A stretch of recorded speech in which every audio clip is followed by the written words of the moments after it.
Bismillahirrahmanirrahim. Assalamualaikum warahmatullahi wabarakatuh.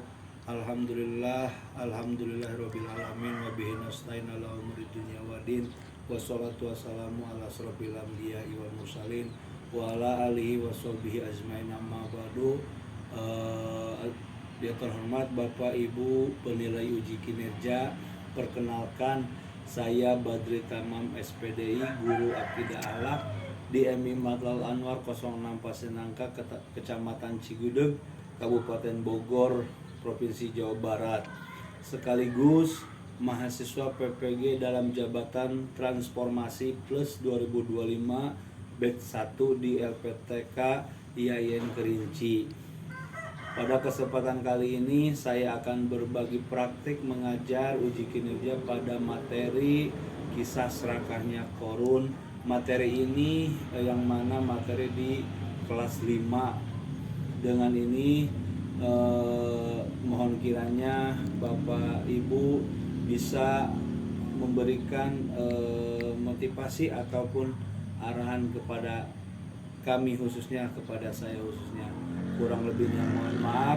Akhirul kalam, wassalamualaikum warahmatullahi wabarakatuh. Assalamualaikum warahmatullahi wabarakatuh. Waalaikumsalam warahmatullahi wabarakatuh. Selamat pagi anak-anak. Pagi. Gimana kabarnya? Baik. Alhamdulillah. Luar Allah. Ya, nah, pada pagi hari ini yang begitu cerah, sebelum kita mulai pelajaran akidah akhlak, Bapak ingin kalian merapikan tempat duduknya dulu. Periksa tempat duduknya. Lihat di bawah meja masih ada sampah atau tidak sebelum Bapak absen. Kemudian lihat bajunya rapihkan. Kita mau belajar ya, bukan mau main. Nah, udah rapi udah? Baik, kalau sudah rapi, Bapak akan cek kehadirannya dulu ya. Nanti yang disebutkan namanya itu yang laki-laki atau nama yang pertama absen silakan hadir, jawab hadir ya. Tuh. Angelia Siregar ada? Oh, enggak sekolah. Abdurraihan hadir? Ada Abdurraihan? Ada. Citra Pratiwi ada? Ada ya. Davina Maulida Matin? Irji Pahreji? Terus Muhammad Fauji Murtado? Ada? Ya. Alfa Rizki Islam? Ada? Depan Maulana? Nur Fitri? Ya, sama Siti Marcella? Ada. Alhamdulillah yang tidak hadir cuma beberapa orang saja. Sebelum dimulai pelajaran, silahkan kalian berdoa dulu dipimpin oleh ketua kelasnya.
wa bi Muhammadin nabiyya wa rasulah. Rabbi zidni ilman nafi'an warzuqni fahman wasi'an. Aku rela Allah Tuhanku, aku rela Islam agamaku, aku rela Nabi Muhammad nabiku. Ya Allah, amalkanlah ilmuku dan berilah aku pengertian yang mudah. Amin. Bismillahirrahmanirrahim. Qul a'udzu birabbin nas, malikin nas, ilahin nas, min syarril waswasil khannas, alladzi yuwaswisu fi sudurin nas, minal jinnati wan nas. Bismillahirrahmanirrahim. Qul a'udzu birabbil falaq, min syarri ma khalaq, wa min syarri ghasiqin idza waqab, wa min syarri naffasati fil 'uqad, wa min syarri hasidin idza hasad. Sadaqallahul adzim. Ucapkan salam. Assalamualaikum warahmatullahi wabarakatuh. Serian. Alhamdulillah dengan pembacaan doa, mudah-mudahan belajar kita berjalan dengan lancar. Amin. Ya Allah ya Robbal alamin. Anak-anakku, pada pertemuan kali ini kita akan membahas tentang kisah setelah Qorun, ya. Lalu kita membahas kikir. Kikir itu apa? Kikir siapa yang tahu? Hah? Yang tahu? Pinter. Apalagi yang tahu kikir? Tidak mau berbagi. Pinter sekali. Tangan Karisma. Ya, kikir itu orangnya tidak mau berbagi. Nah, sekarang kita atau Bapak akan menyampaikan tujuan pembelajaran kisah serakah Qorun.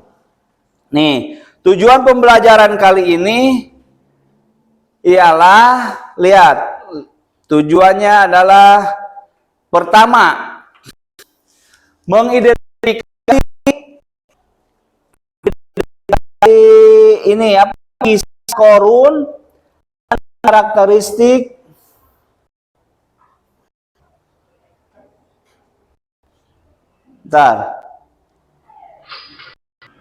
nih, yang pertama kita akan pelajari adalah mengidentifikasi kisah Qorun dan sikap serakah dan sombong yang dimilikinya. Ini. Kemudian yang kedua, tujuan pembelajaran menjelaskan akibat dari sikap serakah dan sombong yang dialami oleh Qorun. Yang ketiga, menjelaskan pentingnya akhlak terpuji seperti tawadu atau rendah hati dan syukur. Yang keempat, menunjukkan sikap tawadu dan menjauhi keserakahan dalam kehidupan sehari-hari. Nah, itu pada pertemuan kali ini kita akan mempelajari ini ya yang tadi Bapak sampaikan. Nah, selanjutnya, tahu nggak kalian kisah Qorun? Tahu nggak? Pernah ada yang kisah Qorun itu apa sih? Hah? Nggak tahu? Nggak ada yang tahu. Terus rendah hati itu apa sih rendah hati? Hah? Rendah hati. Rendah hati, tahu syukur. Ya, jadilah orang rendah hati. Jangan sekali-kali menjadi orang yang membanggakan diri. Jangan sekali-kali menjadi orang yang sombong, angkuh, bangga saya ini punya rumah 2 tingkat, punya mobil panjang, motor bar misalkan.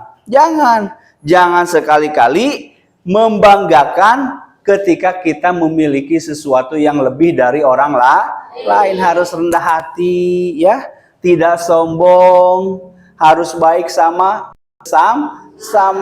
saudara, sama teman. Nah, ini contoh sikap-sikap ini nanti kalian akan menemukan dalam kehidupan sehari-hari, baik di sekolah ataupun di rumah. Semuanya ini nanti terkandung atau di dalam ini ada terkandung di dalam video kisah Qorun yang akan Bapak tayangkan.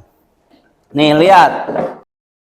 Oke, anak-anak, perhatikan ya, Bapak akan menayangkan video kisah serakahnya Qorun. Kalian simak, lihat ke depan.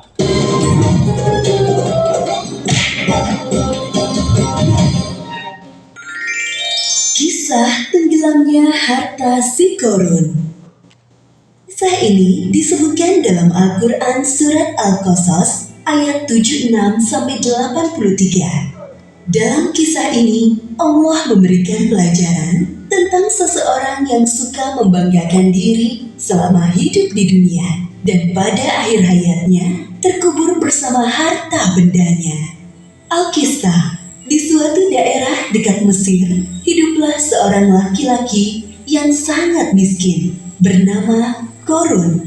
Diketahui bahwa laki-laki ini adalah sepupu Nabi Musa, anak dari paman Nabi Musa yang bernama Yashar, adik kandung Imran, ayah Musa. Suatu hari, Qorun dikunjungi oleh seseorang. Ternyata yang datang adalah Nabi Musa. Beliau datang berkunjung untuk menanyakan kabar saudaranya itu. Assalamualaikum warahmatullahi wabarakatuh. Waalaikumsalam warahmatullahi wabarakatuh. Wahai saudaraku, bagaimana kabarmu? Seperti inilah keadaanku, wahai Musa. Aku sangat miskin, sampai-sampai tidak memiliki apapun untuk dimakan. Maukah kau berdoa kepada Allah Subhanahu wa Ta'ala agar memberikanku sedikit harta supaya aku bisa bertahan hidup? Mendengar hal tersebut, Nabi Musa sangat iba dan berdoa kepada Allah agar saudaranya Qorun diberi kecukupan harta. Dan permintaan itu dikabulkan oleh Allah. Hari demi hari, kekayaan Qorun semakin berlimpah karena ia menguasai ilmu jual beli perhiasan. Namun sayangnya, semenjak menjadi orang kaya, Qorun berubah menjadi orang yang sombong dan ria atau suka pamer. Wahai Qorun, aku diperintahkan oleh Musa agar kau menyedekahkan sedikit dari hartamu untuk kepentingan amal. Enak saja, semua harta ini aku kumpulkan dengan susah payah dan kalian datang untuk memintanya dengan mudah. Kau sangat sombong, wahai Qorun. Kami hanya meminta sedikit untuk diberikan kepada orang yang membutuhkan. Lagi pula, kekayaanmu tidak akan bertambah tanpa seizin Allah. Berani sekali kau berkata seperti itu. Pergilah, jangan datang lagi kemari. Kedua utusan Nabi Musa meninggalkan rumah Qorun dan melaporkan kejadian itu kepada Nabi Musa. Hartaku sungguh sangat banyak. Tidak ada seorang pun yang bisa mengambilnya dariku. Sekarang, aku adalah satu-satunya orang terkaya di Mesir. Setiap hari, Qorun selalu membanggakan dirinya. Ia sering berjalan-jalan keluar istana, mengenakan pakaian mewah, dikawal oleh para pria perkasa untuk berkeliling memamerkan kekayaannya. Untuk membawa kunci-kuncinya, tak sanggup hanya dengan satu pelayan yang berotot kekar. Wah, lihatlah Qorun itu. Sekarang ia sangat kaya. Jubah yang dikenakannya berlapiskan emas yang sangat berkilau. Benar, saudara. Tapi sayangnya dia sangat sombong. Ia lupa bahwa semua harta itu milik Allah dan akan kembali kepada Allah. Nabi Musa dan pengawalnya mendatangi Korun di sebuah pasar tempatnya berjual beli emas. Wahai Musa, apa yang membuatmu jauh-jauh datang menemuiku? Kalau kau kesini hanya untuk meminta emas-emasku, sebaiknya pulanglah. Aku tidak akan memberikannya sepeser pun kepadamu. Wahai Korun, tidak ingatkah masa lalumu? Dulu kau begitu miskin, sampai Allah memberikanmu semua kekayaan ini. Ingatlah wahai Korun. Itu masa lalu, wahai Musa. Semakin hari hartaku semakin bertambah. Semua itu terjadi karena ilmu dagang yang aku pelajari, bukan karena Allah.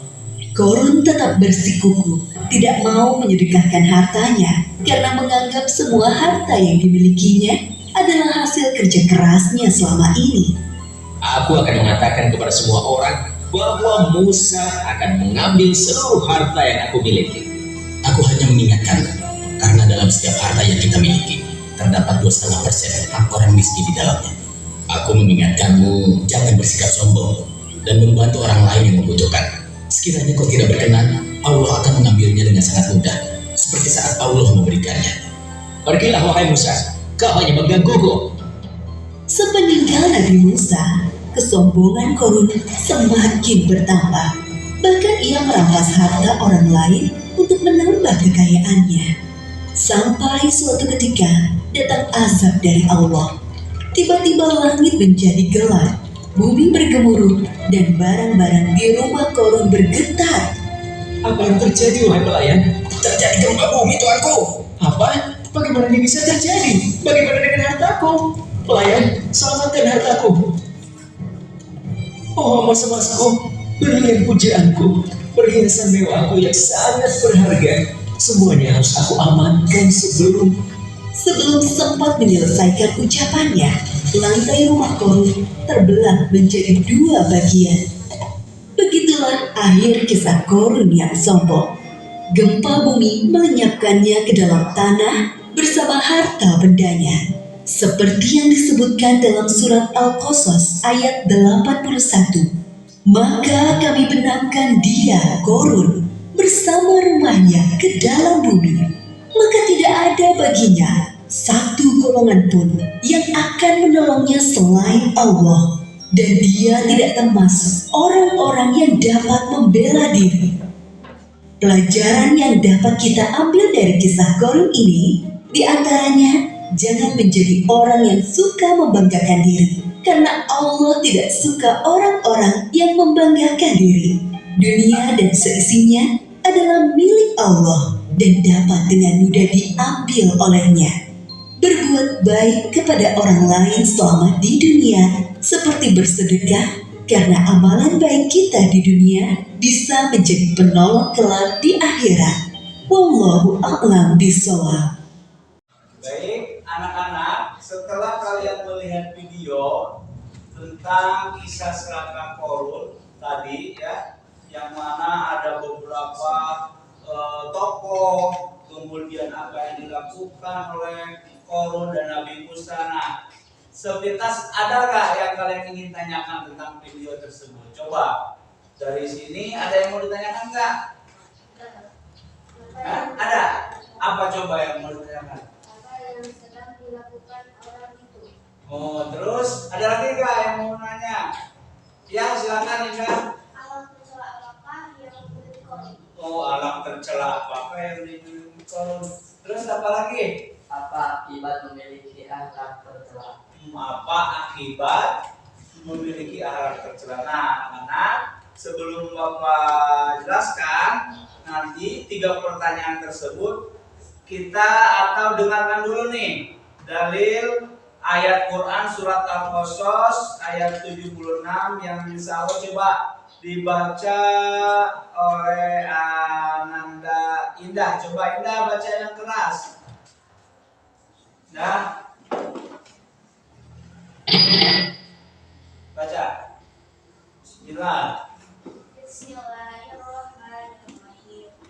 Inna Qaruna kana min qaumi Musa Babakok fabagha alaihim wa atainahu وآتيناه من الكنوز إن مفاتحه لتنوء بالعصبة أولي القوة إذ قال له قومه لا تفرح إن الله لا يحب الفرحين. Baik, nah coba sekarang kalian baca bareng-bareng ya, ikutin Bapak ya. A'udzu billahi minasy syaithanir rajim. Bismillahirrahmanirrahim. Inna qaruna kana min qaumi Musa fabagha alaihim wa atainahu minal kunuzi ma inna mafatihahu latanau bil usbati ulil quwwati idh qala lahu qaumuhu la tafrah innallaha la yuhibbul farihin. Nah, ini adalah surah Al-Qasas ayat berapa? 76. Ya, yang mana artinya adalah sesungguhnya Qarun adalah termasuk kaum Musa. Maka ia berlaku aniaya terhadap mereka semuanya, dan kami telah menganugerahkan kepada Qarun itu oleh Nabi Musa mendoakan pembendaharaan harta, yang mana harta tersebut kunci-kuncinya itu sungguh berat dipikul oleh sejumlah orang yang kuat.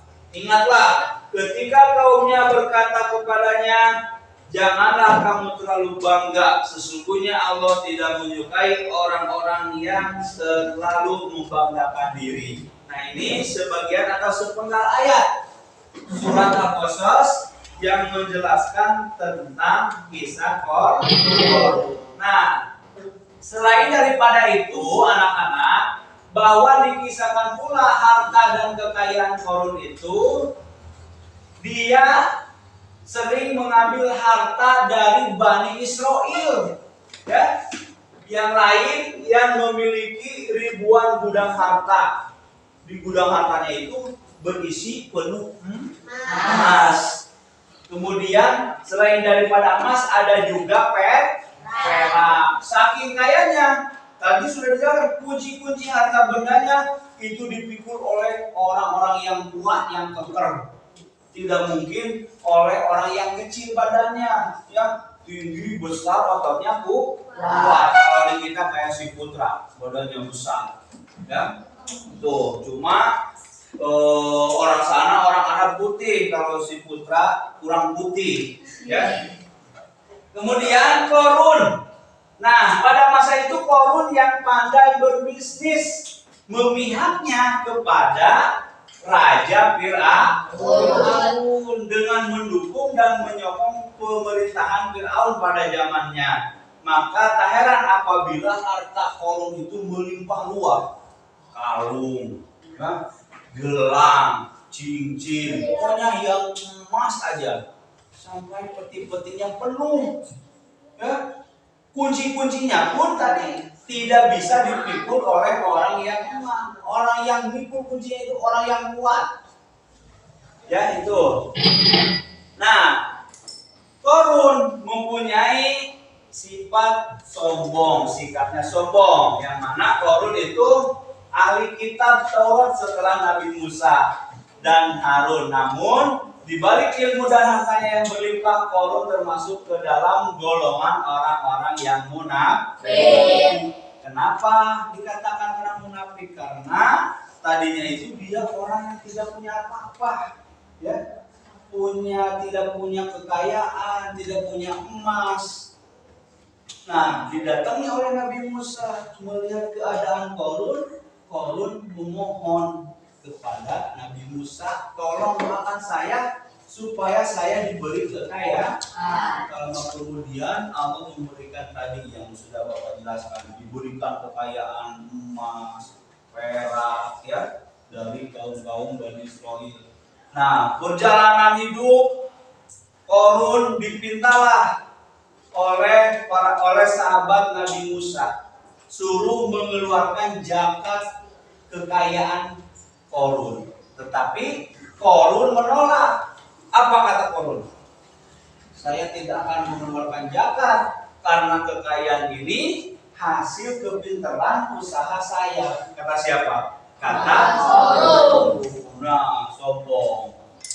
Nah, dikasih tahu lagi oleh Nabi Musa, tidak. Bahkan Korun membuat berita fitnah bahwa ada salah satu orang sudah berbuat zina dengan Nabi Musa. Padahal itu orang bayaran Korun supaya menjatuhkan Nabi Musa. Akhirnya saking keselnya Nabi Musa, berdoalah sama Nabi Musa supaya memberi keadilan untuk Korun. Pada suatu malam, langit atau gelap, ya, ada gempa sampai bola bumi, semua harta kekayaan beserta Korunnya terpendam di dalam bumi. Ya, itu inti dari kisah Korun. Ya. Nah, anak-anak, baik anak-anak, sekarang Bapak akan membagikan tugas untuk kalian, tugas kelompok, ya. Yang mana tugas ini kalian tulis di dalam lembar kerja ini, nama kelompoknya tulis, kemudian yang diisi itu sikap yang dimiliki Korun apa saja, kemudian balasan yang diterima Korun itu apa saja, kemudian yang ketiga hikmah yang dapat diambil dari kisah Korun. Nih, LKPD ini setelah diisi, nanti kalian presentasikan baca masing-masing kelompok ke depan, ya. Ya, Bapak bagikan dulu nih lembar kerjanya. Nih kelompok 1, ini kelompok 2, ini kelompok 3. Silakan dikerjakan tugasnya, Bapak tunggu. Nanti kita dengarkan masing-masing kelompok harus membacakan, ya, tugasnya. Silakan dikerjakan.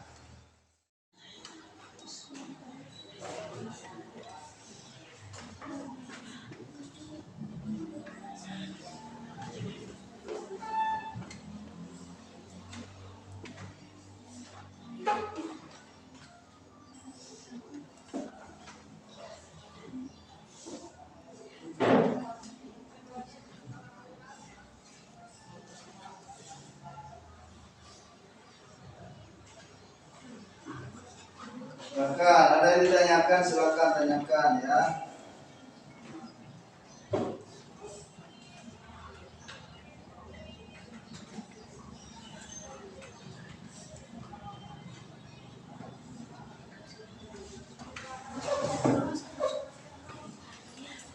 Udah, kelompok ini udah? Kelompok ini udah?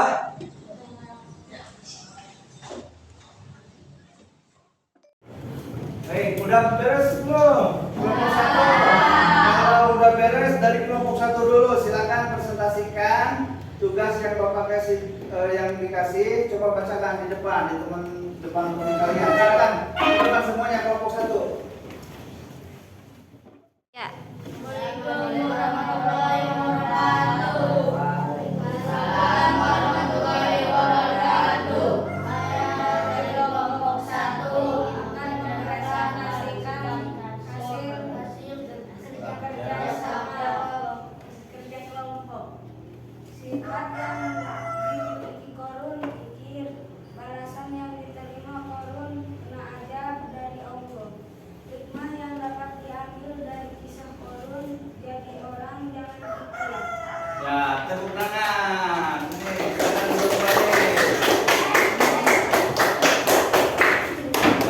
lanjut kelompok 2. Indah dan kawan-kawan. Silakan.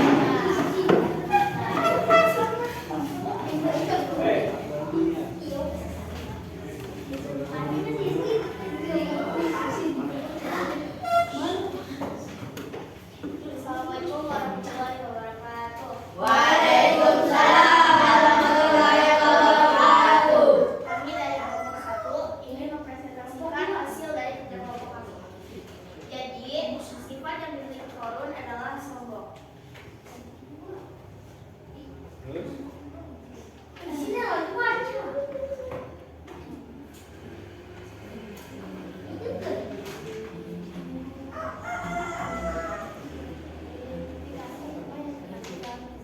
Sifat yang dimiliki korun adalah sombong.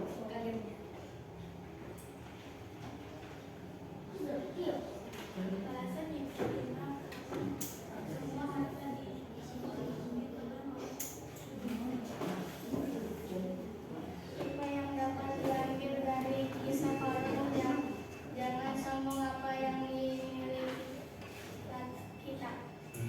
Tepuk tangan buat kita. Lanjut kelompok 3. Silakan.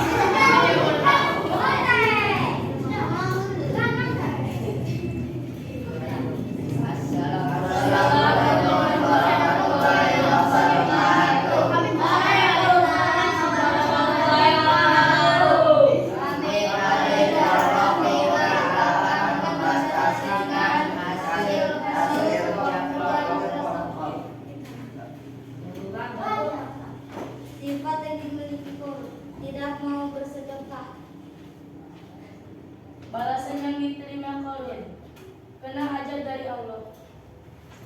Hikmah yang dapat diambil dari kisah Korun harus mau bersedekah. Ya, tangan.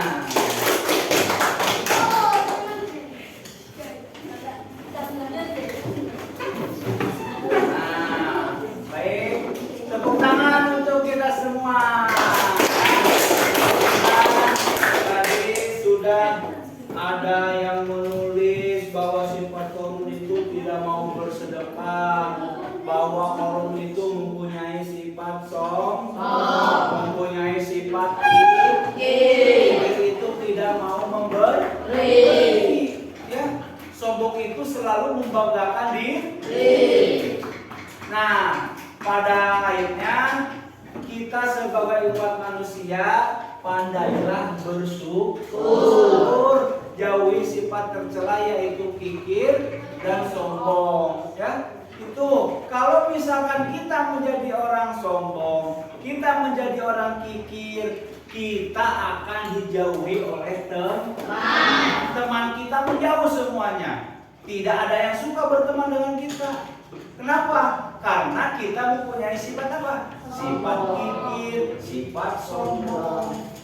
Tanamkan, miliki kita sifat tawadu. Tawadu itu apa? Sifat tawadu. Tawadu itu rendah hati. Di rumah punya motor, di rumah punya mobil, rumahnya tingkat, tapi tidak sombong, tapi tidak membanggakan diri. Itu namanya orang tawadu. Contoh di masyarakat ketika kumpul ya, ketika di tempat tahlilan ada orang yang meninggal, kita kan suka berzikir, tahlilan, ngariung. Nah, di situ kalau orang yang tawadu disuruh Ridho coba pimpin hadiah zikir. Oh enggak bisa, mangga ini baik. Nah, mangga dialihkan sama siapa, itu orang tawadu. Padahal Ridho itu orang alim, orang mempunyai ilmu. Beda lagi dengan yang sombong. Sini saya yang ada zikir, sini saya yang mimpin doa, seperti itu. Itu contoh di kampung atau di masyarakat. Akhirnya Bapak simpulkan, mudah-mudahan kita itu baik di sekolah ataupun di masyarakat mempunyai sifat tawadu, mempunyai sifat rendah diri, tidak mempunyai alat tercela seperti sombong, kikir dan yang lainnya. Yang jelas kita mah harus bersyukur kepada Allah Subhanahu wa Ta'ala. Apa yang diberikan oleh Allah kita syukur. Ya, itu. Nah, sebelum pelajaran ini ditutup, ya, kita nyanyi dulu bersama-sama, nyanyi lagu nasional, ya. Siap nyanyi? Ya. Silakan ya, bareng-bareng. Suaranya keluarin biar semangat membara ya. Tuh, lagu nasional. Bapak putar, kita nyanyi bersama-sama. Thank you.